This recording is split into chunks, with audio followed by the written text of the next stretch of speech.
C'est pour cela, chers frères et sœurs, continuez à lire la Bible. À travers ces écrits, vous arriverez à décerner les actes de ceux qui sont venus vous apporter ce livre et les écrits ou principes moraux contenus dans ce livre. Il faut qu'un voleur soit saisi avec l'objet qu'il a volé.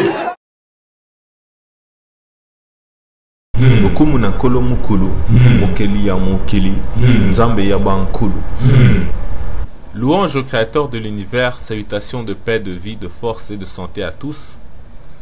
Donc, chers frères et sœurs, nous allons continuer notre série de vidéos sur les chiffres de 1 à 9 en Lingala, afin que vous voyez ce que nos yeux ne pouvaient voir avant le redévoilement du Nkolo, la sainte tradition ancestrale du peuple originel. Car Nkolo nous avait tous aveuglés. Et donc dans cette vidéo, nous allons redécouvrir avec le Nkolo le chiffre 4 en Lingala qui se dit Minei ou Inei.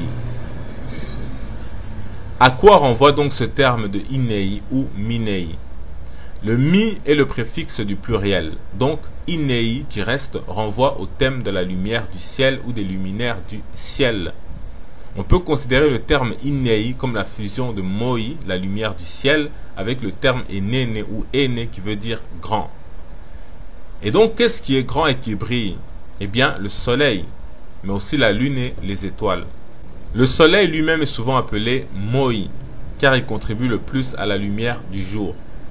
Voyons dans la Bible donc ce que l'on nous dit à propos du 4e jour de la création. Pour ça, on va aller dans Genèse chapitre 1, versets 14 à 19. On nous dit, Dieu dit qu'il y ait des luminaires dans l'étendue du ciel pour séparer le jour d'avec la nuit, que ce soit des signes pour marquer les époques, les jours et les années, et qu'ils servent de luminaires dans l'étendue du ciel pour éclairer la terre, et cela fut ainsi. Dieu fit les deux grands luminaires, le plus grand luminaire pour présider au jour, le plus petit luminaire pour présider à la nuit. Il fit aussi les étoiles. Dieu les plaça dans l'étendue du ciel pour éclairer la terre, pour présider au jour et à la nuit, et pour séparer la lumière d'avec les ténèbres. Dieu vit que cela était bon. Ainsi il eut un soir et il eut un matin. Ce fut le 4e jour. Fin de citation. On voit donc bien que le 4e jour est bel et bien le jour des grands luminaires célestes. Et c'est l'occasion peut-être d'apporter une information qui n'a peut-être pas bien été précisée dans la première vidéo sur le chiffre 1 Moko. C'est qu'au premier jour, Dieu a créé la lumière indifférenciée, unique, Mokolo. En hébreu, on dira Or ou Oré, qui n'est autre que la permutation ou le nom du disque solaire par les égyptologues qui est appelé Ra ou Ré et qui se prononce en réalité Nko, Nkolo, Mokolo, le nom donc du créateur. Et on fera une vidéo sur Nkolo Alingi sur le nom du créateur Nkolo qui est un nom universel. Et donc, une fois que cette lumière a été séparée d'avec les ténèbres, elle a été appelée jour. Et pourtant, jour en lingala se dit Mokolo, alors que dans la Bible, en hébreu, le jour est appelé Yomi. Et en arabe, on dit Yami. D'ailleurs, la plus grande fête des Juifs actuels est Yomi Kippour ou Yom Kippour. Eh bien, ce terme de Yomi n'est autre que la permutation du lingala Moi, l'autre façon de dire lumière et jour, journée, etc. en lingala. Donc, le Nko ou Mokolo, c'est la lumière originelle, unique et indifférenciée associée au chiffre 1 Moko qu'on retrouve lorsqu'un Nkolo dit que la lumière soit. Donc c'est cette lumière qui est Nkolo. Ceci donc étant dit, Moi, c'est le nom de la lumière commune à beaucoup d'éléments de la création et particulièrement aux astres, aux étoiles. Et ceci nous amène forcément à l'Égypte antique. Nous allons lire ce que nous dit Wikipédia à propos de l'année dans le calendrier égyptien. Il est dit, elle était divisée en 12 mois avec 3 saisons comprenant 4 mois de 30 jours chacun. Les 5 jours restants, entre parenthèses 6 à partir de l'époque romaine, étaient appelés jours additionnels ou épagomènes. Ils étaient ajoutés à la fin du calendrier entre le dernier jour de la saison Shemu et le premier jour de la saison Aket. Les jours épagomènes étaient considérés comme jours de naissance des grands dieux d'État qui étaient dans l'ordre Osiris, Horus l'Ancien, Seth, Isis et Nephthys. Donc fin de citation. Et on précise encore que c'est Horus l'Ancien qui vient en premier, avant Osiris, comme son nom l'indique, Mokolo. Horus l'Ancien, c'est Horus Mokolo. Mais aussi, il faut savoir qu'on le confond, comme on a dit, avec Horus le Jeune, qui est le Messie et qui vient en dernier dans les textes égyptiens. Ici, je ne parle pas du calendrier égyptien, mais des textes des pyramides, donc le plus vieux texte religieux connu au monde. Mais peu importe, car ces textes-là nous disent que Horus l'Ancien vient en premier, le Jeune vient en dernier. C'est un peu comme on dirait l'alpha et l'oméga. Mais bon. Par contre, les 3 derniers jours sur les 5 sont corrects, même dans Wikipédia. Ainsi, le 4e jour correspond bel et bien à Isis. Or, la Bible dit que c'est le jour des astres ou des luminaires célestes. Et Isis est parfois surnommée la reine du ciel.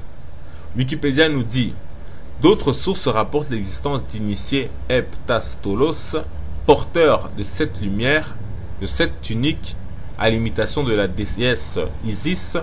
Les 7 habits évoquent les 7 planètes astrologiques, Soleil, Lune, Mercure, Vénus, Mars, Jupiter et Saturne, sur lesquels la déesse Isis exerce son pouvoir divin en tant que reine du ciel, Regina Caeli. Fin de citation. Vous aurez peut-être remarqué que lorsqu'on dit Regina Caeli, Caeli c'est le ciel, en lingala c'est Kulu Likolo. Donc on voit déjà d'où vient ce mot-là. On a aussi Jérémie chapitre 7 où on nous parle de la reine du ciel, même si souvent beaucoup vont dire plutôt qu'il est question de Astarté, mais qu'importe, toujours est-il que Isis est relié fortement au ciel et aux étoiles. Toujours dans Wikipédia, on nous dit ceci à propos de son nom. Le théonyme Isis est la transcription en alphabet latin de la forme hellénisée entre parenthèses grecque, issue de l'égyptien ancien Aset, entre parenthèses Iset, Eset, Youset, Essé. Donc fin de citation de Wikipédia. Il est prévu en fait de faire une vidéo sur les noms en hiéroglyphes de Isis et des 4 autres noms, Sokinkolo Alingi. Donc on se contentera pour aujourd'hui des infos basiques de Wikipédia, dont le nom Essé, mais aussi Assi.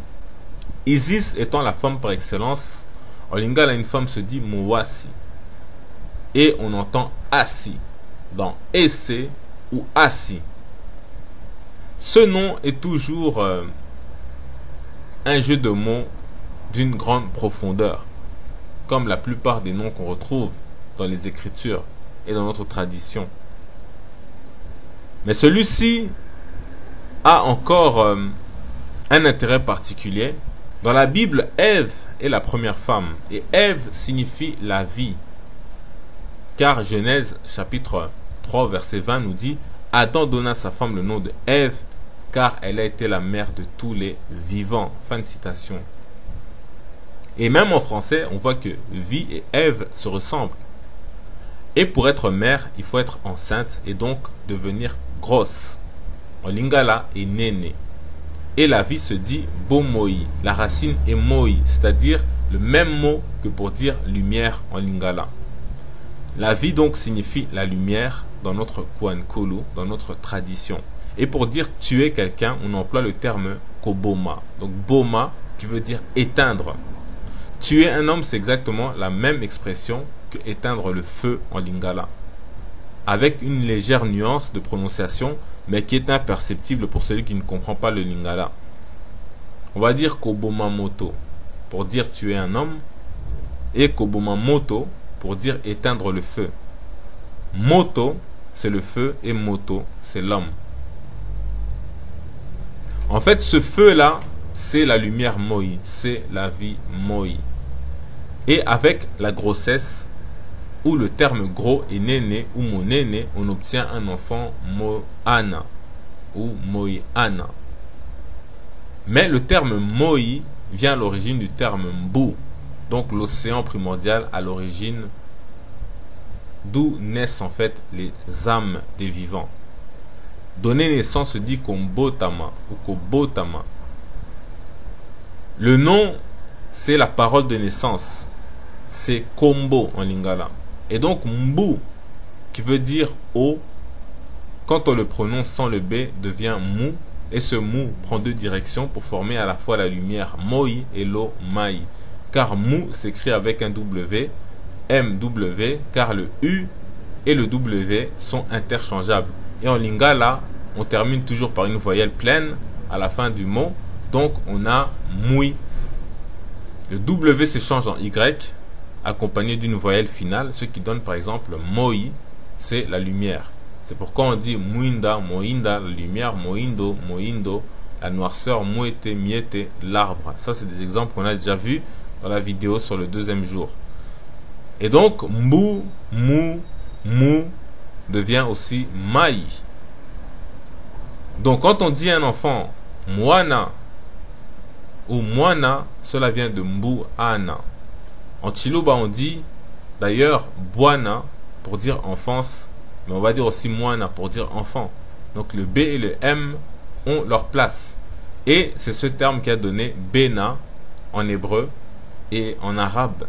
Donc Boana, Mbouana. Sauf qu'ils ont été directement en Bena.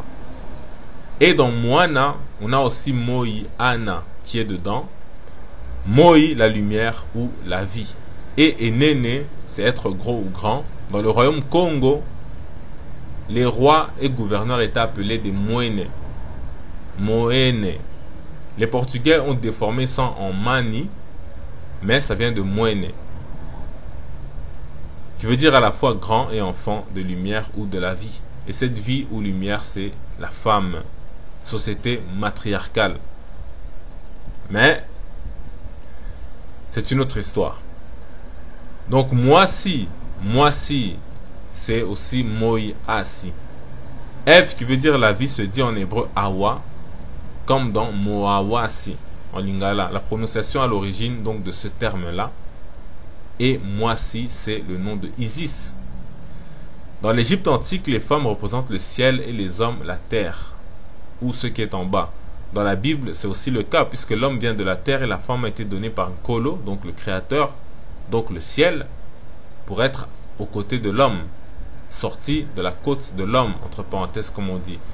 En Égypte, Geb, donc l'homme, le masculin, c'est la divinité qui représente la terre, et Nout, qui représente le ciel, la femme.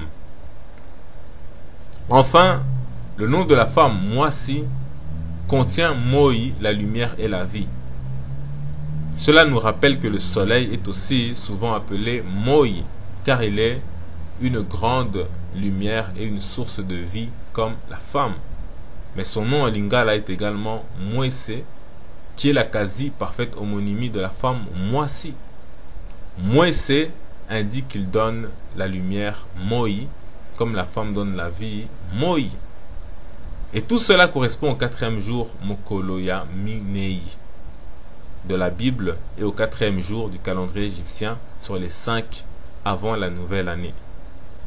Et qui correspond à Isis, la reine dite du ciel, qui est associée aussi à la lune, à la constellation de l'étoile la plus brillante depuis la terre, c'est-à-dire Sirius, et bien évidemment aussi au soleil en tant que Hathor. Donc, ceci étant dit, on en a terminé. Lokumu Nankolo, Tatanzambi Abankulu, Pevi Force 100 ans, salutations. Yaya Kwankolo, Yaya Kwankolo.